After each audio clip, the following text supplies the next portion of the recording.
Halo semuanya, kami dari kelompok 10 akan menjelaskan tentang Pancasila dalam kajian sejarah.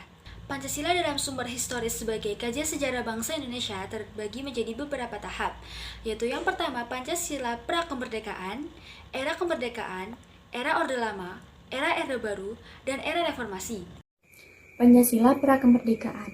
Dr. Haji Manwityo-Tiningrat, selaku Ketua Badan Penyelidik Usaha Persiapan Kemerdekaan Indonesia atau BPUPKI, pada tanggal 29 Mei 1945 meminta sidang untuk mengemukakan dasar negara Indonesia merdeka.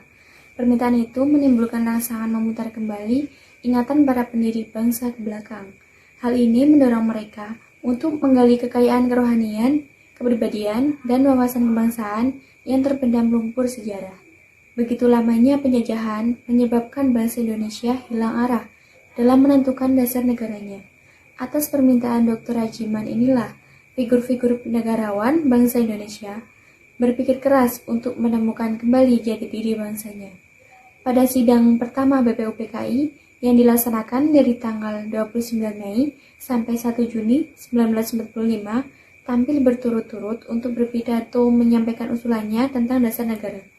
Pada tanggal 29 Mei 1945, Muhammad Yamin mengusulkan calon rumusan dasar negara Indonesia, yaitu yang pertama, ketuhanan yang Maha Esa, 2, kebangsaan persatuan Indonesia, 3. Rasa kemanusiaan yang adil dan beradab, 4. Kerakyatan yang dipimpin oleh hikmat, kebijaksanaan dalam permusyawaratan perwakilan, 5. Keadilan sosial bagi seluruh rakyat Indonesia.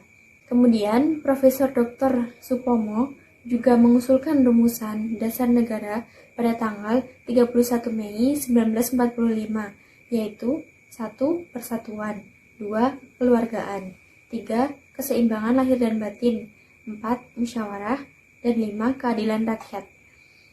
Selanjutnya, oleh Insinyur Soekarno pada tanggal 1 Juni 1945 mengusulkan 5 dasar negara yang terdiri dari 1. Nasionalisme atau kebangsaan Indonesia, 2. Internasionalisme atau perikemanusiaan, 3. Mufakat atau demokrasi, 4. Kesejahteraan sosial, dan 5. Ketuhanan yang Maha Esa atau berkebudayaan. Atas dasar kesepakatan dan pertimbangan bersama, dipilihlah usulan Insinyur Soekarno sebagai 5 dasar negara yang kemudian dikenal dengan nama Pancasila.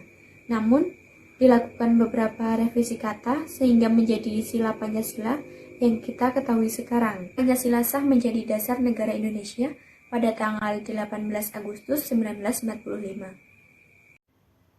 Era kemerdekaan. Sehari setelah peristiwa bom atom di kota Hiroshima, BPUPKI berganti nama menjadi PPKI yang memiliki tujuan mencapai kemerdekaan Indonesia. Pada tanggal 16 Agustus 1945, terjadi perundingan antara golongan muda dan golongan tua dalam menyusun teks proklamasi yang berlangsung singkat, mulai pukul 2 sampai pukul 4. Konsepnya sendiri ditulis oleh Soekarno. Soekarno mengusulkan agar yang menandatangani teks proklamasi itu adalah Soekarno dan Muhammad Hatta atas nama bangsa Indonesia. Kemudian, teks proklamasi tersebut diketik oleh Sayuti Malik. Isi proklamasi sesuai dengan semangat yang tertuang dalam Piagam Jakarta. Piagam Jakarta ini kemudian disahkan oleh sidang PPKI pada tanggal 18 Agustus 1945 menjadi pembentukan Undang-Undang Dasar 1945. Pada tahun 1950-an, muncul inisiatif dari sejumlah tokoh yang hendak melakukan interpretasi ulang terhadap Pancasila. Saat itu muncul perbedaan perspektif yang dikelompokkan dalam 2 kubu. Pertama, beberapa tokoh berusaha menempatkan Pancasila lebih dari sekedar kompromi politik atau kontrak sosial. Kedua, mereka menempatkan Pancasila sebagai sebuah kompromi politik. Namun, pada zaman ini, masyarakat sudah mengenal Pancasila dan mereka sudah mengamalkan Pancasila karena Pancasila itu merupakan dasar negara Indonesia. Pada masa Orde Lama, masa kepemimpinan Presiden Soekarno, Pancasila mengalami ideologisasi.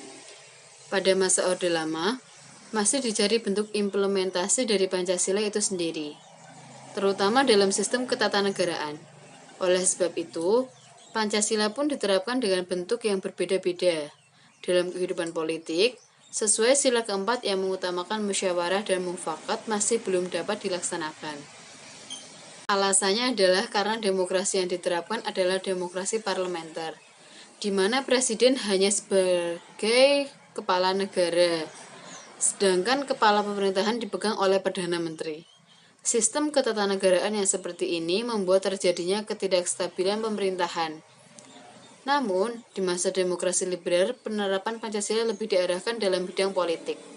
Demokrasi berjalan jauh lebih baik setelah terlaksananya pemilihan umum 1955 yang dianggap sebagai pemilu paling demokratis. Era Orde Baru. Era Orde Baru merupakan masa pemerintahan yang terlama dan bisa juga dikatakan sebagai masa pemerintahan yang paling stabil. Di era Orde Baru, stabilitas dan pembangunan serta-merta tidak lepas dari keberadaan Pancasila. Pancasila menjadi alat bagi pemerintah untuk semakin menancapkan kekuasaan di Indonesia. Pada tanggal 22 Maret 1978 ditetapkan TAP MPR nomor 2/MPR/1978 tentang pedoman penghayatan dan pengamalan Pancasila. Adapun nilai dan norma yang terkandung dalam pedoman penghayatan dan pengamalan Pancasila, yaitu terdiri atas 36 butir. Kemudian tahun 1994 disarikan atau dijabarkan kembali menjadi 45 butir. Ketika itu, sebagian golongan Islam menolak reinforcing oleh pemerintah karena menganggap akan mengagamakan Pancasila.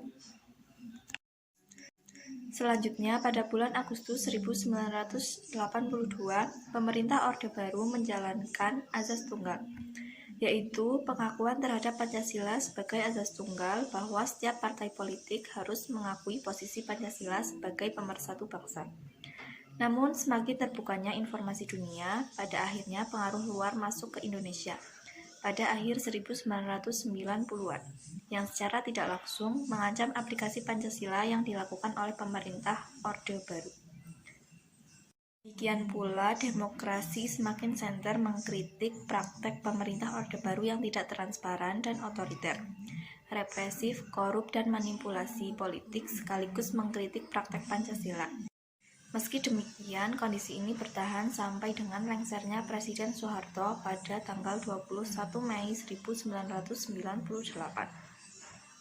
Sejak 1998, pemerintahan berubah ke masa reformasi. Pada era reformasi, Pancasila dapat dikatakan tidak jauh berbeda dengan masa Orde Lama dan Orde Baru karena masih ada tantangannya harus dihadapi. Tantangannya yaitu seperti korupsi, kolusi, dan nepotisme yang terus terjadi hingga saat ini. Lalu tantangannya lainnya yaitu saat persatuan dan kesatuan luntur karena tindak kekerasan dijadikan sebagai alat untuk menyelesaikan suatu permasalahan. Inti dari reformasi itu sendiri yaitu memelihara kinerja bangsa dan negara yang sudah baik dan memperbaiki kekurangannya. Memasuki era reformasi, B.J. Habibie berusaha memperbaiki sistem ekonomi dengan cara mereformasikan bidang politik dan hukum dengan mengeluarkan UU Nomor 9 Tahun 1998 tentang kemerdekaan menyatakan pendapat di muka umum dan sebagainya. Penerapan Pancasila dari zaman Habibie dapat disimpulkan terus mendapatkan kenaikan sampai saat ini. Lalu bagaimana sih penerapan Pancasila pada era reformasi itu?